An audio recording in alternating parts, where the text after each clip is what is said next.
যত ক্ষতি হয় তার 3 গুণ লাভ হয়। যত ক্ষতি হয় 3 গুণ লাভ হয়, অথবা 4 গুণ লাভ হয়, অথবা 5 গুণ লাভ হয়। হয় দ্রব্যটির ক্রয় মূল্য কত। যদি ক্রয় মূল্য বাই করতে হয়, তো এটা আমরা খুব সহজে কিভাবে সমাধান করতে পারি। ক্রয় মূল্য হবে যত গুণ লাভ হয়, গুণ কয় গুণ, 3 গুণ লাভ। 3 এর সাথে 1 যোগ করতে হবে, তার নিচে ভাগ দিতে হবে 4 দিয়ে। যদি 3 গুণ হয় তাহলে 4 দিয়ে ভাগ, 4 গুণ হইলে 5 দিয়ে ভাগ, 6 গুণ হইলে 7 দিয়ে ভাগ। যত গুণ তার থেকে 1 বেশি।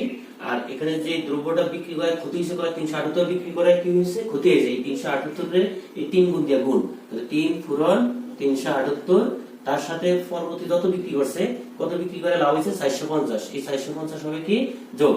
যোগ করলে যে ফল হবে তাই হবে দ্রব্যটির ক্রয় মূল্য। 4 এটা 1134 যোগ 450।